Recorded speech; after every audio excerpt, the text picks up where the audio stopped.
Bueno, para los que no me conozcáis, yo me llamo Beatriz Álvarez, estudio Periodismo y Comunicación en esta universidad y te hago una pregunta que se me ha ocurrido a colación con lo último que decías. Hablabas de que los hombres tienen un eco, ¿no?, del paraíso y que por tanto intentan volver a ese paraíso y que lo sitúan en el origen de los tiempos. Y me gustaría darle un poco la vuelta al tema que nos ha traído hoy aquí y no sé si podrías hablarnos un poco de si hay algo de eso también en el movimiento sionista. Sí, porque la inspiración de ese eco del paraíso está en el libro de Génesis. En el capítulo primero del libro de Génesis ya te está hablando de que lo humano tiene un origen premoral, ¿no?, pre-pecado original, donde el hombre paseaba por la tarde y hablaba con Dios, ¿no? Para el judío, evidentemente, hay esta nostalgia del paraíso, ¿no?, de un Dios protector que les ha elegido, que les considera un pueblo especial y tal. Entonces, claro que sí, el sionismo, lo único que ha pasado con el sionismo es que, no pudiendo esperar la venida de un Mesías en el que ya no creen, porque han considerado la Shoah como la prueba definitiva de que Dios no existe, no que no les haya elegido o que ellos hayan sido idólatras, como hacen algunos rabinos interpretan así, ¿no?, sino que Dios no existe, han cifrado la esperanza mesiánica en el Estado de Israel. Entonces, claro, los sionistas son la mayor parte de Israel y son los que creen que el Estado de Israel es la encarnación del Mesías. Pero lo del eco del paraíso es muy interesante porque, si te das cuenta, todas las grandes ideologías y todas las grandes filosofías apuntan a que en el futuro yo, con la ciencia, el Aldous Huxley, El mundo feliz, 1984, el comunismo, el nazismo, todas las grandes proyecciones a futuro, proféticas, de los falsos profetas o de los filósofos que quieren enfocarnos hacia el futuro en ese paraíso que existe ahí, que ya casi lo tocamos, son el fruto de este eco del paraíso, que yo os lo voy a garantizar. Esto es lo que dice Marx en el Manifiesto Comunista. Comeremos, compartiremos las mujeres, el pescado, la fruta, seremos todos libres, autónomos, etc. Para eso hay que justificar la dictadura del proletariado y habrá un tiempo en el que el Estado tendrá que purificar a los diferentes o a los que no tal. Eso es lo que Orwell nos dice en 1984 en La granja de los animales, ¿no? Las utopías buscan paraísos pero generan distopías, ¿no?, o infiernos. Hola, buenas noches. Yo soy Nacho, estudio quinto de Derecho de la Autónoma. Entonces, quizás mi pregunta vaya muy por el estilo de la que ha hecho Beatriz, y es: ¿cómo relacionas estas ideas? ¿Qué nexo podemos encontrar con un tema que está muy de actualidad y que se viene gestando ya de hace años, como es el proceso soberanista catalán? Es decir, tenemos un eco del paraíso, que es cuando Cataluña era un reino independiente. Tenemos un enemigo, que es España, nos roba. Tenemos una violencia legítima, que es la discriminación que podamos ejercer contra aquellos que estén en contra del procés. Entonces, ¿qué podemos aprender de todo lo que hemos vivido para que, por Dios, podamos hacer algo en esa situación casi guerra civilista que estamos viviendo, de tensión social en estos momentos? Yo lo engarzaría dentro de un proceso mucho más general, planetario, que es la búsqueda del útero materno, en forma de lengua, de territorio, de identidad nacional. Y también, en ese sentido, lo interpretaría desde el método de la rivalidad mimética, ¿no? Para yo tener una identidad nacional, arraigarme en este desarropamiento en el que vivo, de esta soledad en la que vivimos, en esta tensión, y en esta inseguridad psicológicas en las que vivimos, necesito hacerme uno con algo.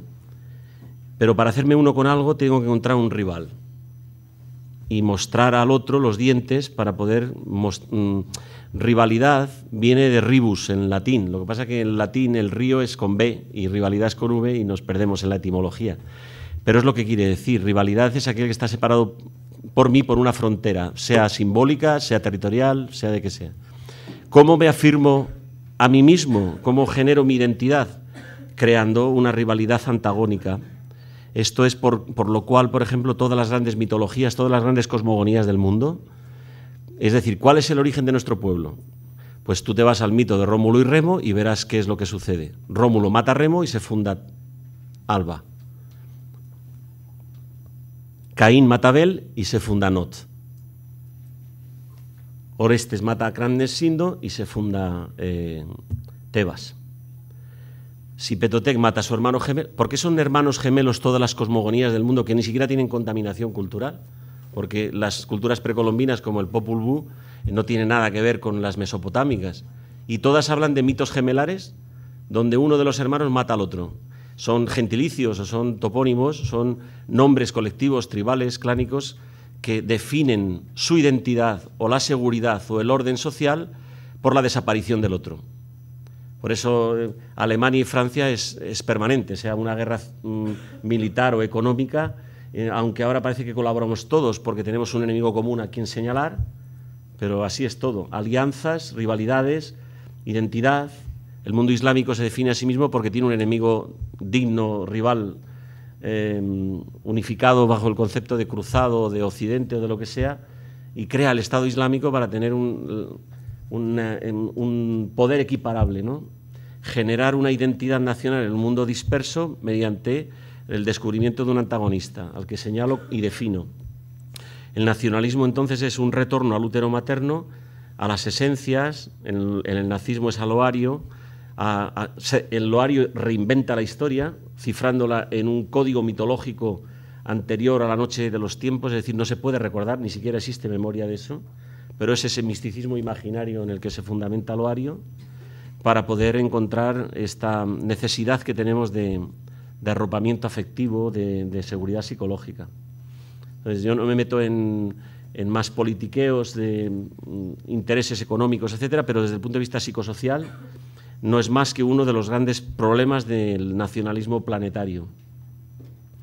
Lo mismo en Escocia que en Bélgica,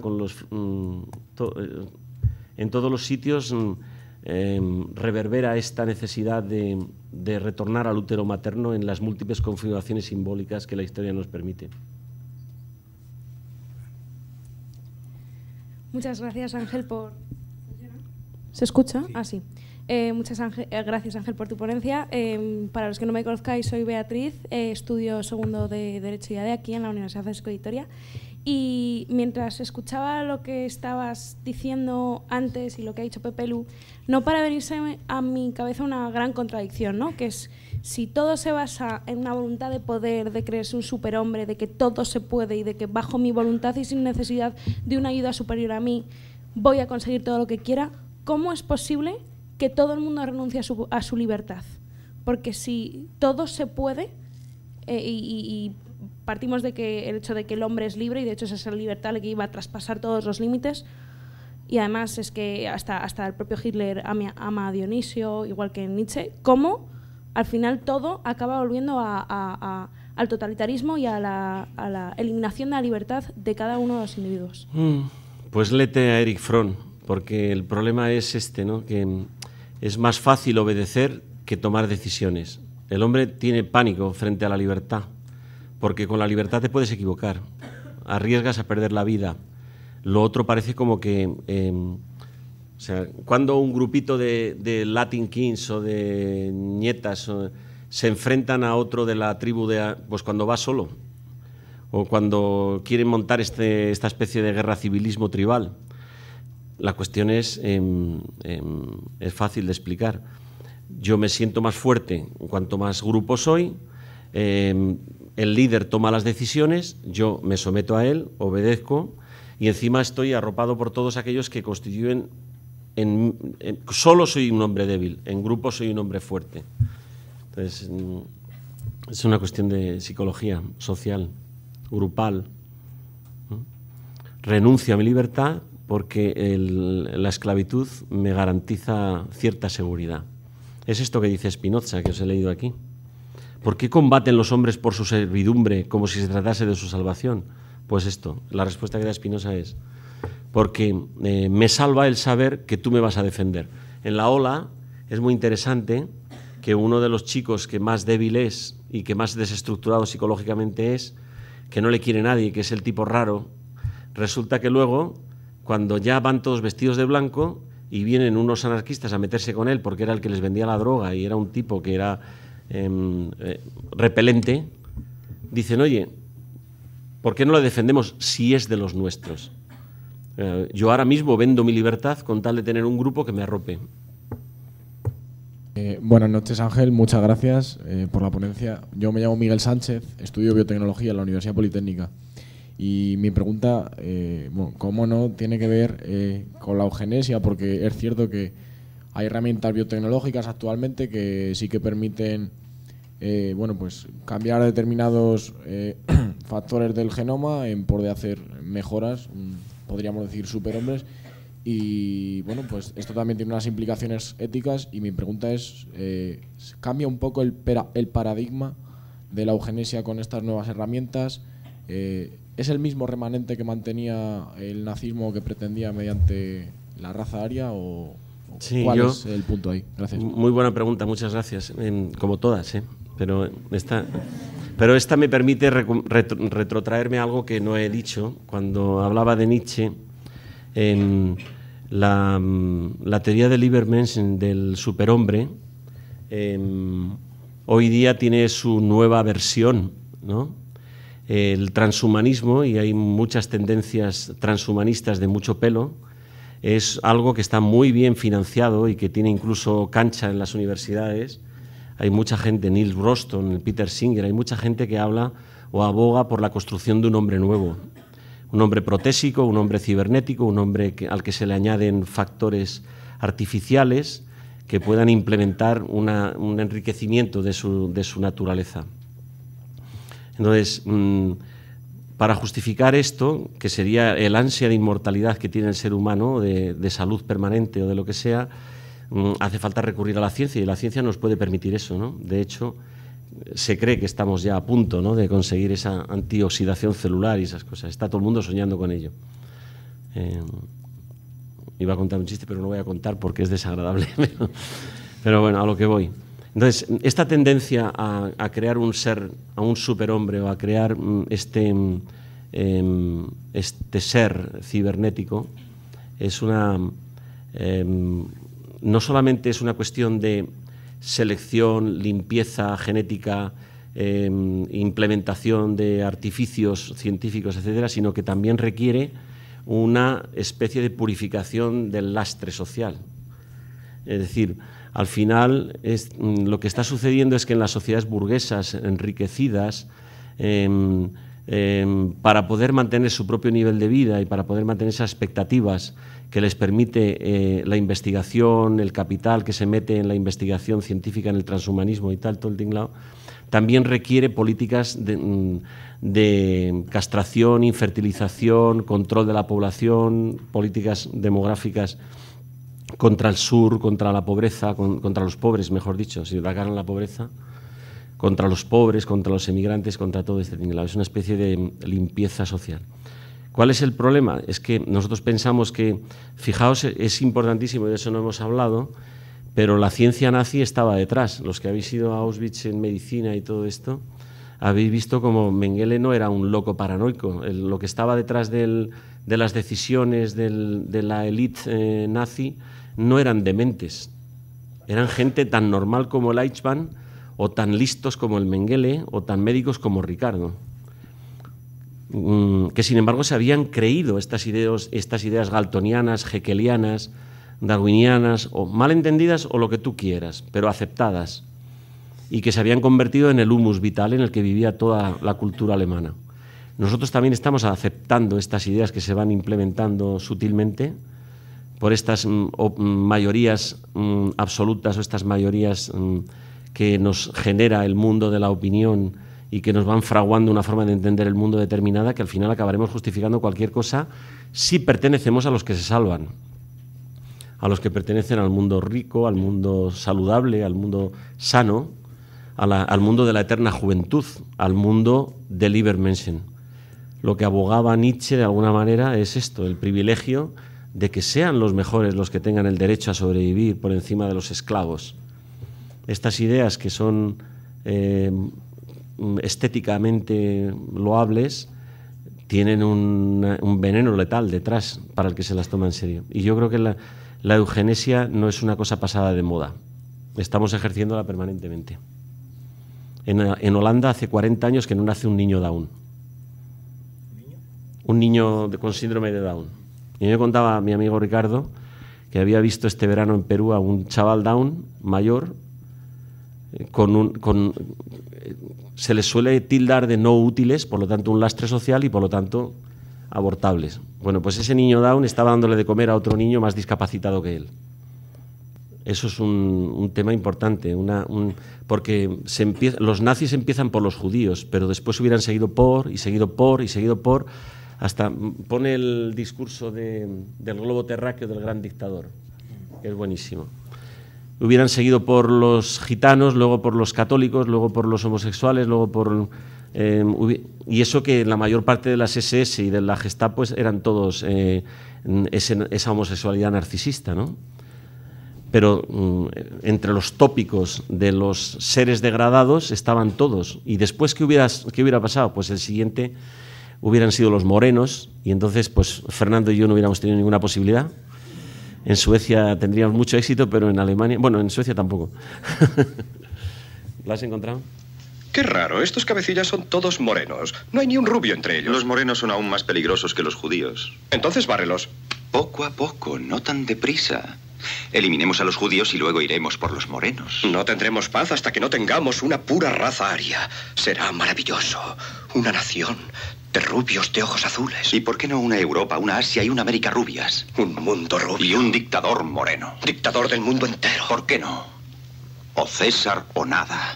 El mundo está desgastado, consumido. Ninguna nación se atrevería a oponerse. Dictador del mundo entero. Es vuestro destino. Mataremos a los judíos, eliminaremos a los morenos y se hará realidad nuestro sueño, una pura raza aria. Hermosos arios rubios. Que os querrán, os adorarán. Os darán culto como a un dios. No, no digas eso. Haces que me asuste de mí mismo. Déjame solo, un dios tiene que estar solo. Sí, dictador del mundo entero. Empezaremos con la invasión de Austerlitz. Después no habrá que luchar sino amenazar. Una nación tras otra capitularán. En un par de años el mundo estará bajo vuestro dominio. Déjame. Quiero estar solo. Deja esta escena porque es importante.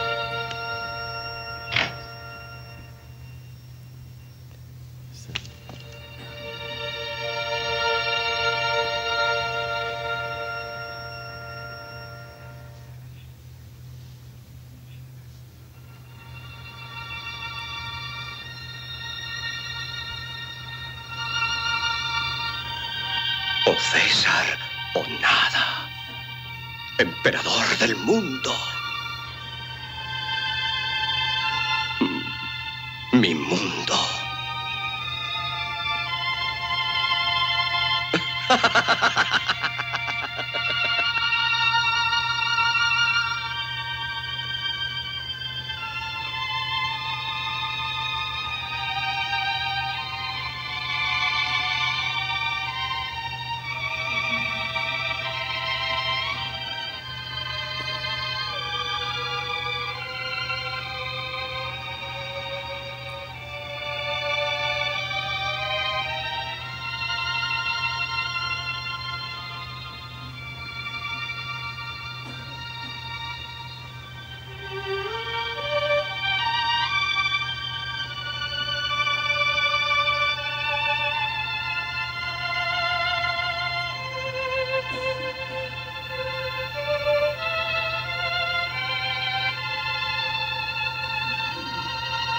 Es interesante ese gesto estético.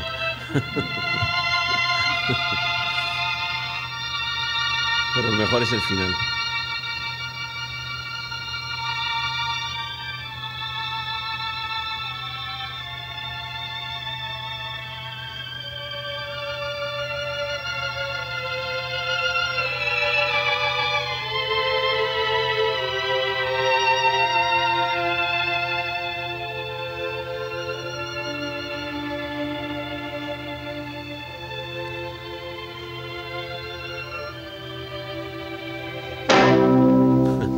Ya está. Bien. ¿No habéis visto la película esa? ¿Sí? ¿Alguna pregunta más? Yo me llamo Julia y estudio arquitectura en la Politécnica. Y nada, quería hacer no hacer una reflexión, hacer una pregunta, porque parece que sorprende mucho, ¿no? La película La Ola, esto puede volver a pasar. Y en realidad, cuando antes Pepe lo estaba hablando, ¿no? En el momento en el que Hitler disuelve el Parlamento a favor de la seguridad, tal, pienso que con la excusa de la seguridad y bajo el lema lucha contra el terrorismo a partir del atentado de las Torres Gemelas, nosotros también estamos asumiendo muchísimas pérdidas de libertades que ya ni nos planteamos.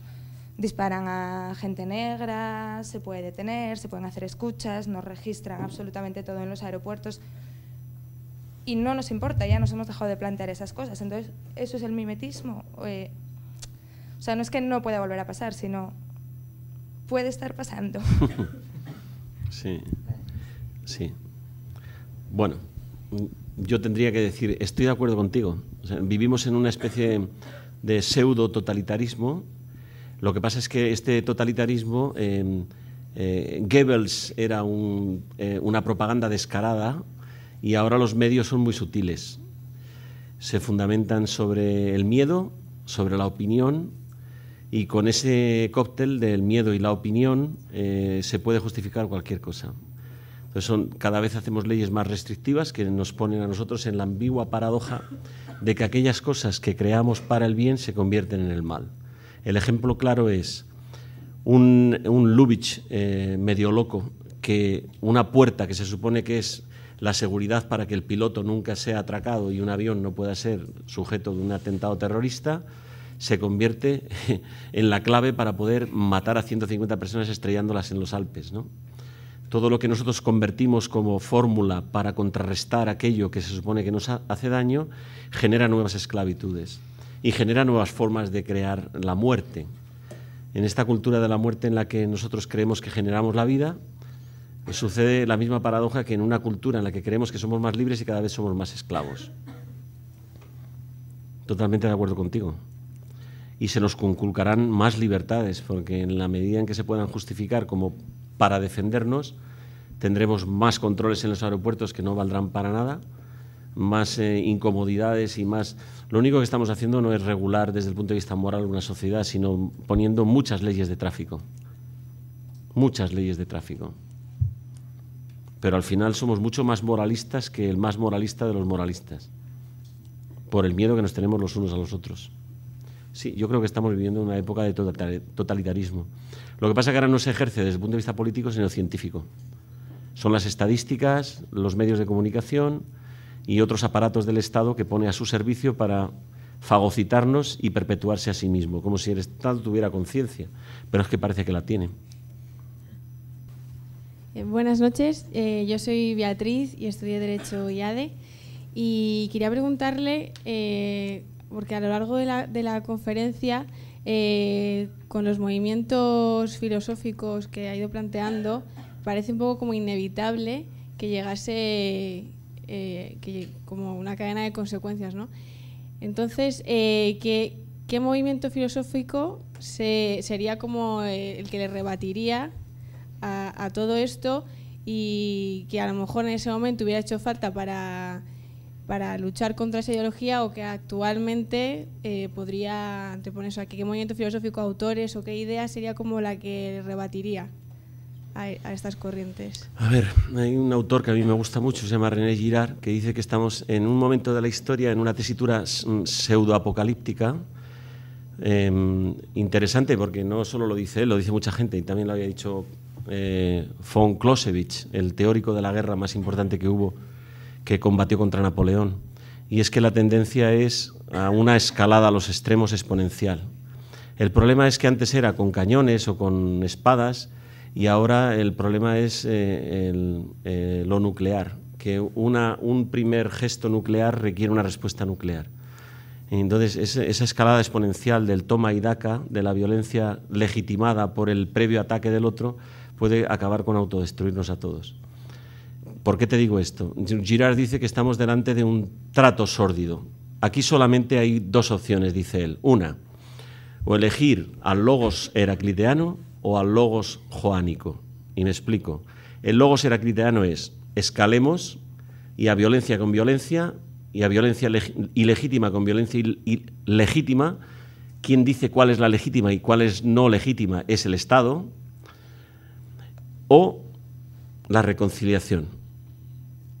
Y además es que esa alternativa es sórdida porque es o la reconciliación o la nada, porque la nada es que la respuesta es nuclear.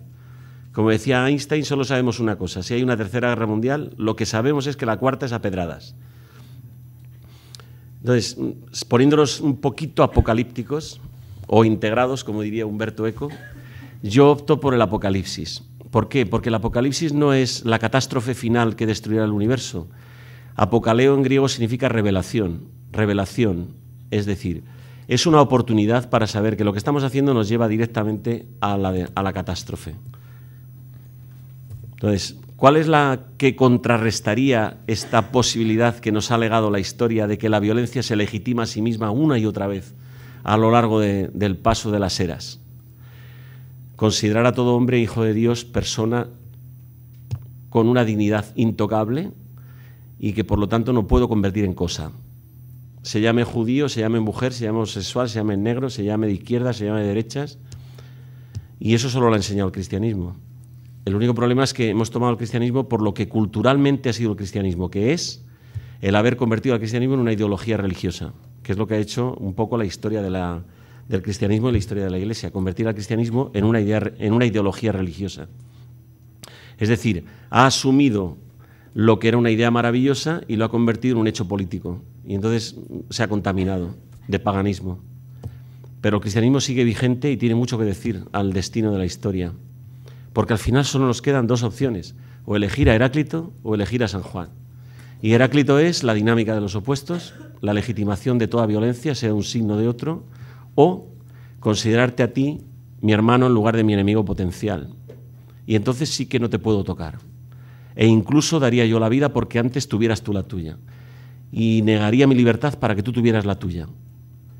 Y esa es la única posibilidad de contrarrestar el devenir de los hechos, que cuando se desatan no tienen final. Buenas noches. No sé si funciona. Sí, funciona. Mi nombre es Óscar Barrachini, estudio Derecho y Ciencias Políticas en la Carlos III. Me parece que me acaba de responder un poco a la pregunta que le iba a hacer, pero de todas maneras se la voy a hacer porque me parece que puede ser interesante. Como digo, estudio políticas y como no puede ser de otra manera, lo que más me interesa de esta conferencia es el tema de la libertad que ha tocado.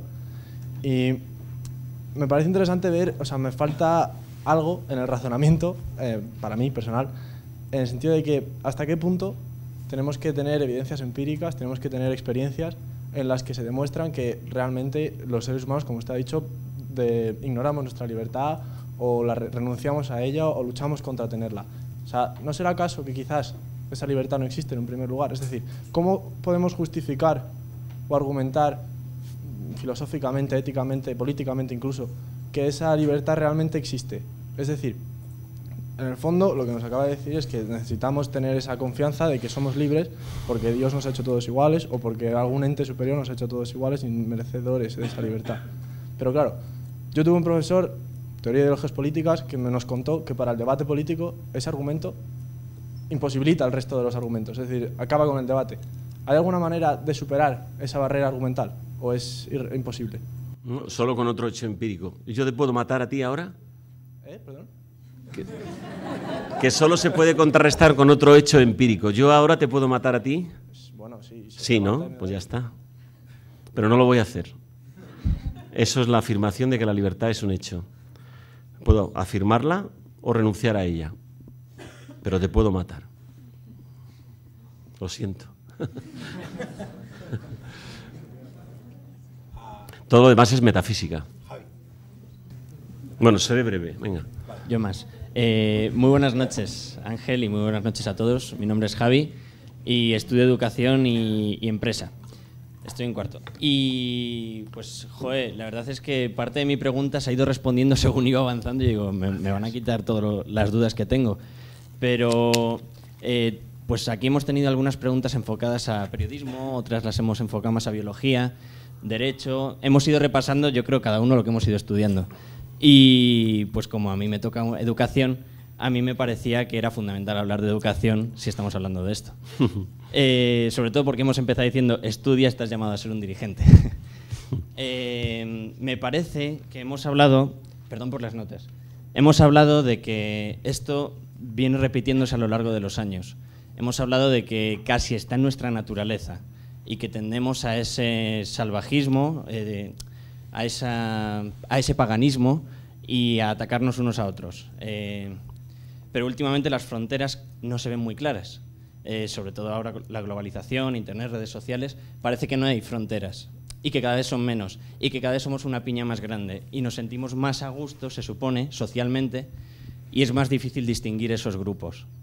Entonces yo a lo que pues me fío de su autoridad porque veo que es bastante en este campo y quería pedirle consejos, quería pedirle pues cómo podemos nosotros en nuestra vida personal, sobre todo para aplicárnoslo nosotros, establecer unos cortafuegos, porque si las líneas no están claras, si no sabemos si estamos metidos ahora mismo en una de estas cambias y estamos seleccionando grupos sin darnos cuenta, y pues me parece que es un sistema que tenemos que tener nosotros, ¿no? Que no es algo que la sociedad tenga que hacer, que no hay que caer en el legalismo y que hay que propugnar algo que sea más moral y no argumentos. O sea, que me parece que es un argumento que nos tenemos que aplicar a nosotros mismos, más que ser capaces de defenderlo.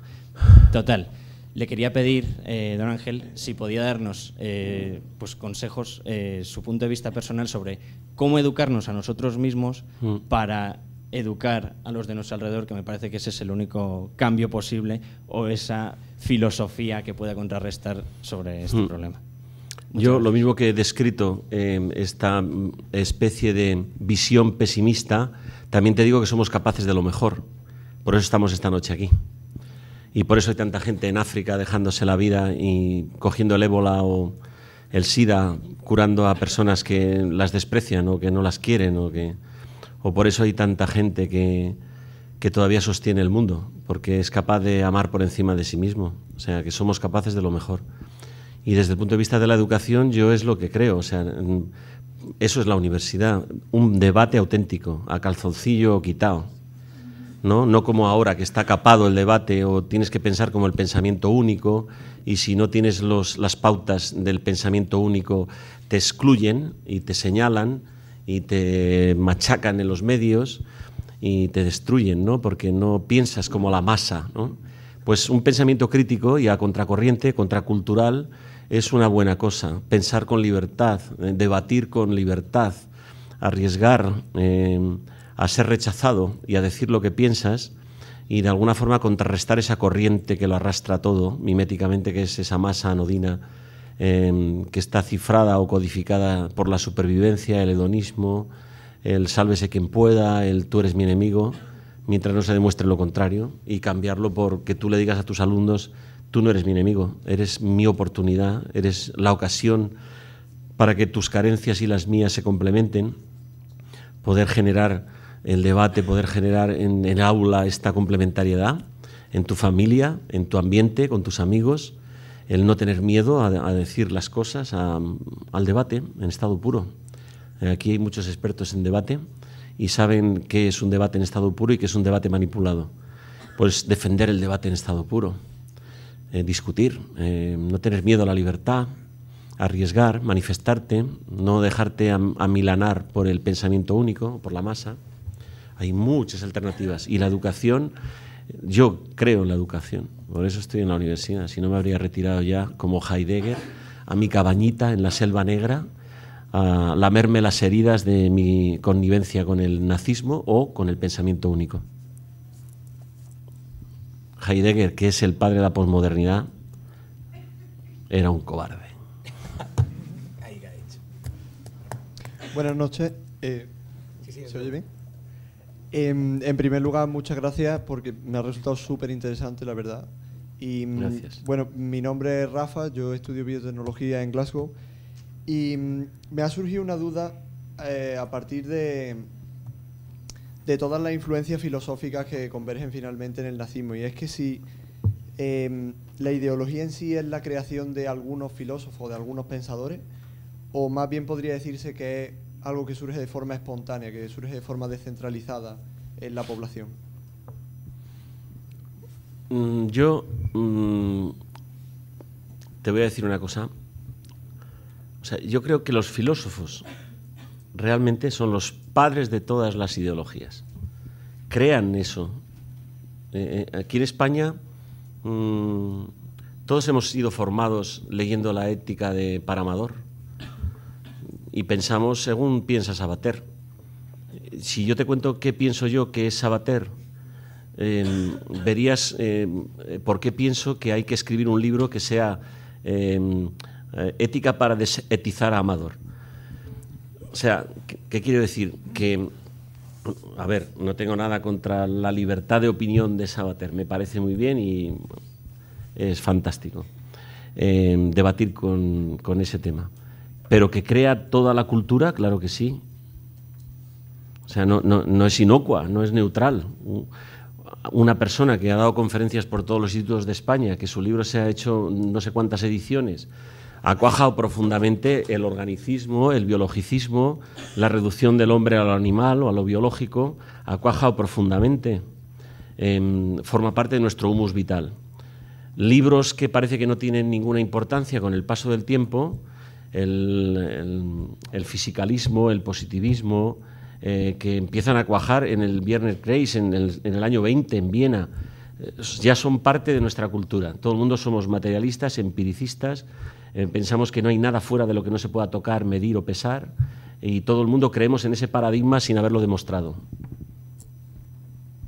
Entonces, ¿qué ha pasado? Pues que ha cuajado. O sea, de alguna forma, el contar una mentira 1000 veces y avalarla con citas científicas se convierte en verdad. Es una de las 11 tesis de Goebbels, ¿no?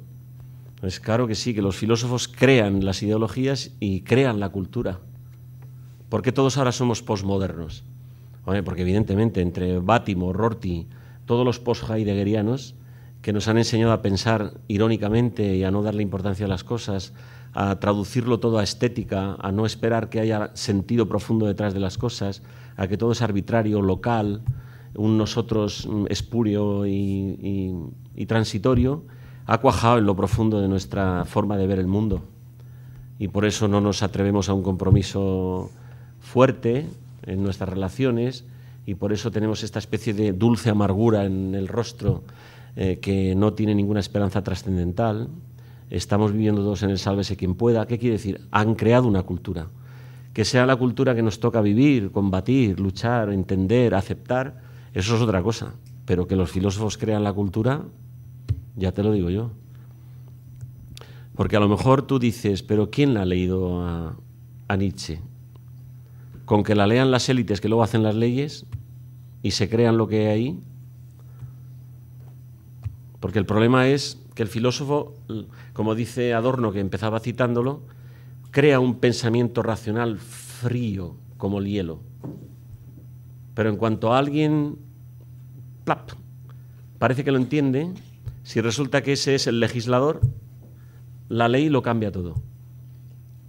Hay una feminista radical que se llama Evelyn Soulego, que ha escrito un libro que se llama El Nuevo Padre, y dice, a propósito de los incidentes en Francia de los jóvenes que rompían los coches, de luego lo que ha pasado con las generaciones de musulmanes que no se han adaptado a la vida francesa y que están poniendo bombas y son franceses. Ella decía, ¿qué ha pasado en Francia?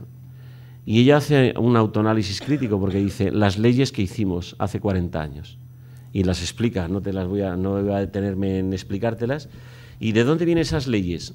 Evelyn Soulego era una seguidora de Simone de Beauvoir y una convencida sartreana de que el macho hay que erradicarlo de la vida social y alejar al padre en las cuestiones en las que se dirimen las custodias de los hijos o el divorcio o lo que sea, en que lo masculino es el patriarcalismo recalcitrante y arcaico que hay que erradicar de la sociedad. Y decía, y ella participó en esas leyes.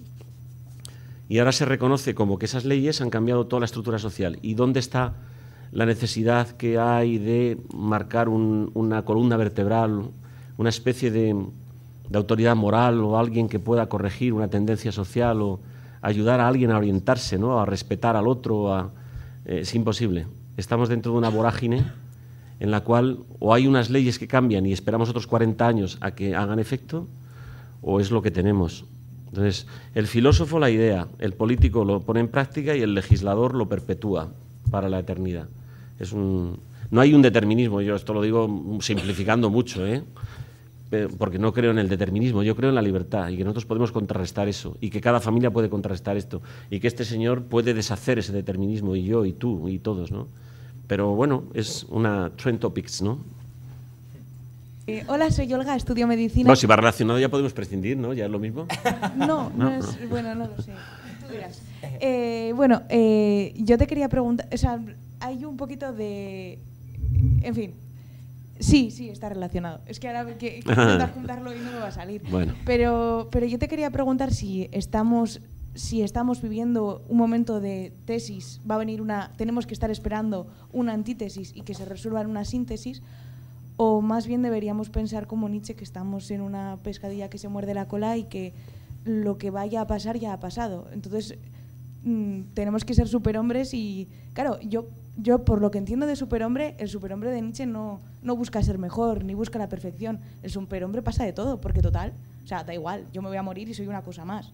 Entonces, ¿dónde estamos? ¿En qué punto de la historia estamos? ¿Tenemos que estar esperando una antítesis? Nietzsche decía que hasta la llegada, la irrupción del superhombre en la historia, que no es lo que tú dices, el libro Menschen él dice que la imagen perfecta de lo que es el superhombre es lo que dicen los sofistas del niño, y se remite a Cratilo y a toda esta gente, ¿no?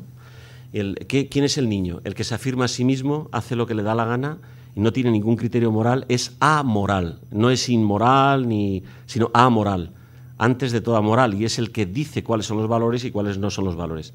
De alguna forma, bueno, pero el superhombre todavía no ha llegado. Estamos en la era de los últimos hombres.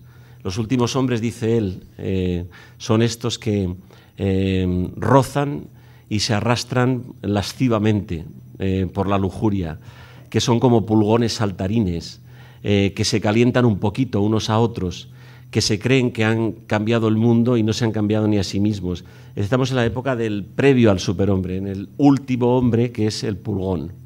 Entonces, yo creo que estamos en ese mundo que está fundamentado sobre la supervivencia, sobre el hedonismo, sobre un mundo light, esteticista, en la exaltación del arte, del valor del lenguaje, únicamente, porque no hay nada detrás del lenguaje, etcétera. Estamos en este periodo pre-superhombre. O sea que vamos a llegar a la síntesis. Sí, va a haber gente que se va a tomar en serio lo del superhombre. Pues muy bien. Lo que pasa es que no tendrá la configuración que nosotros pensamos, ¿no? En plan ario o en plan figura emblemática o lo que sea, sino que va a ser una minoría social que va a dominar el mundo, una oligarquía científico-capitalista que va a dominar el mundo.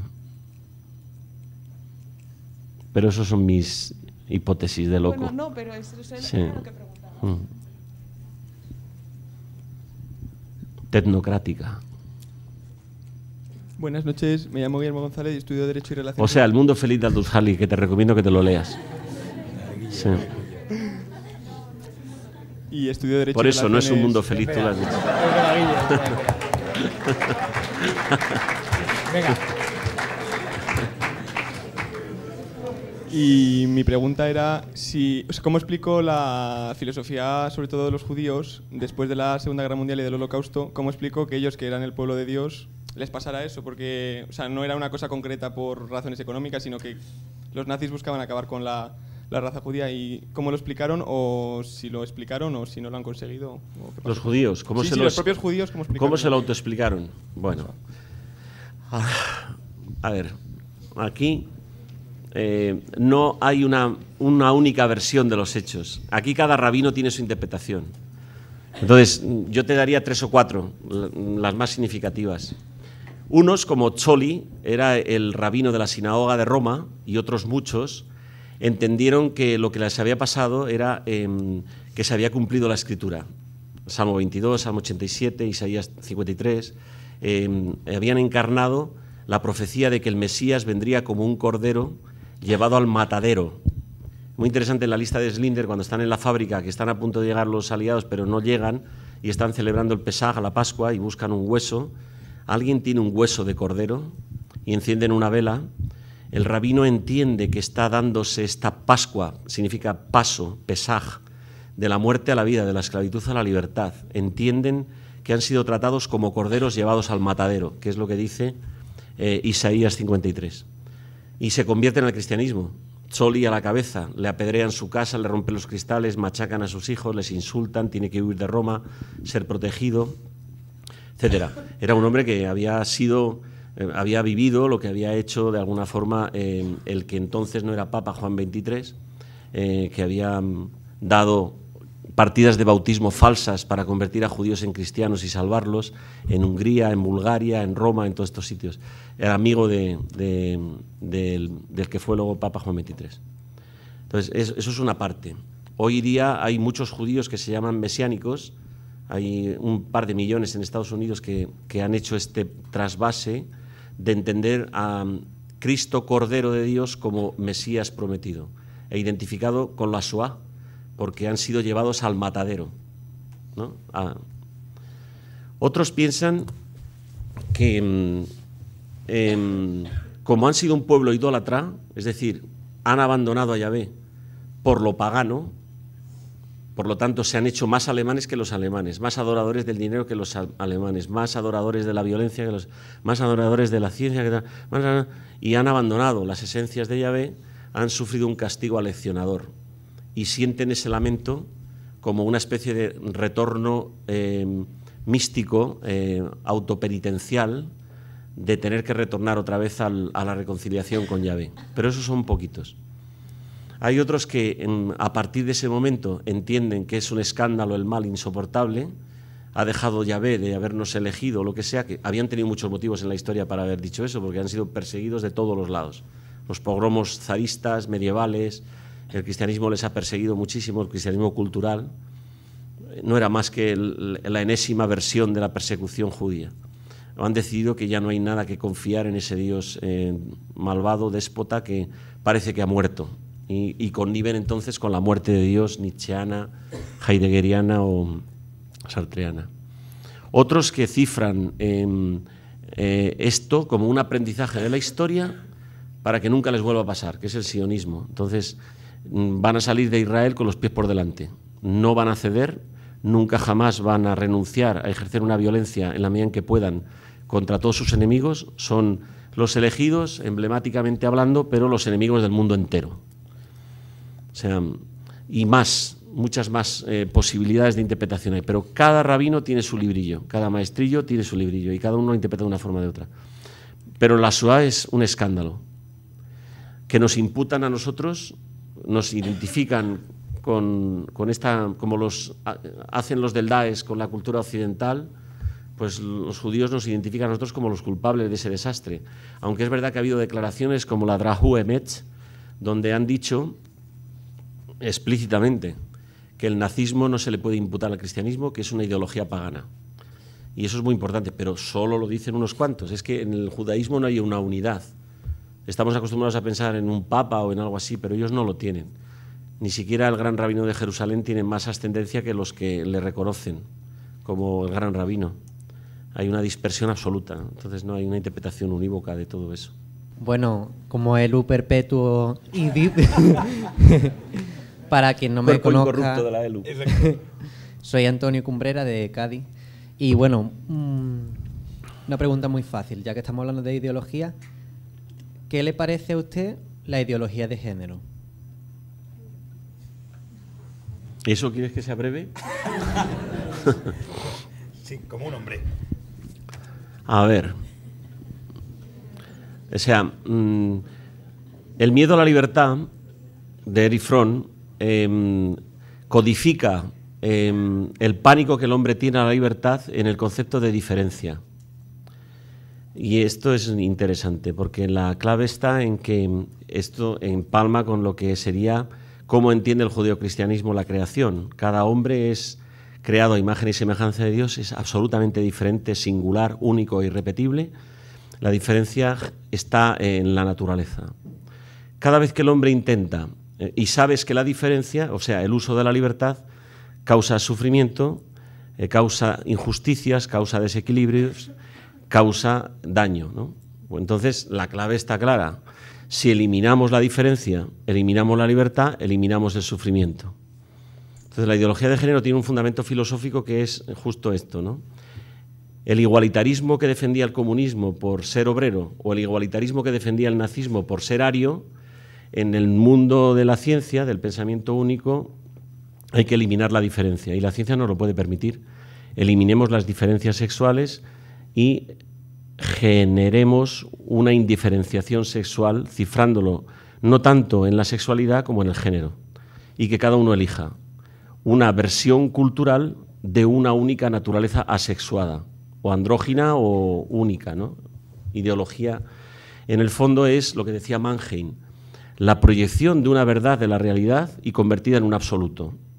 Por eso se puede llamar ideología a una versión de esto, ¿no? Tomar una parte de la realidad, y es que hay problemas dentro de la diferenciación sexual, y eliminar la diferencia para eliminar la injusticia o el sufrimiento.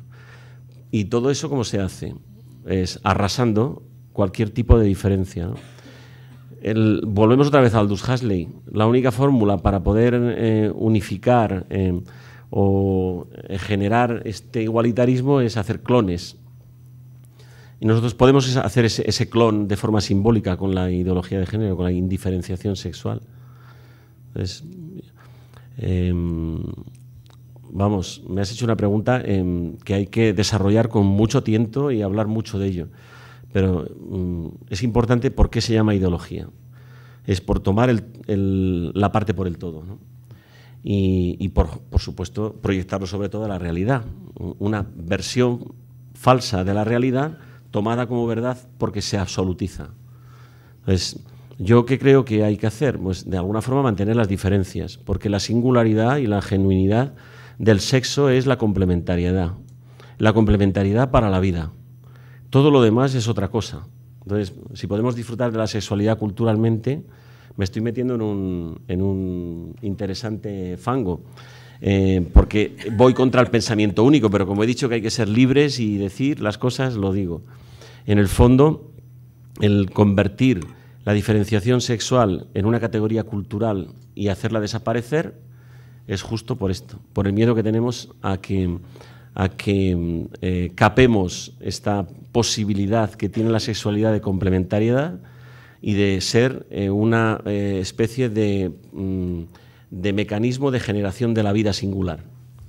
Disfrutemos la sexualidad sin compromisos, sin complicaciones, sin asumir esa realidad de complementariedad a la que está llamada la naturaleza humana, y disociémoslo todo y convirtámoslos en seres andróginos o seres asexuados, etcétera, etcétera. Entonces, la máquina de convertir en ley en la ideología que viene de una filosofía es justo esta expresión moderna que llamamos ideología de género. Muchas gracias.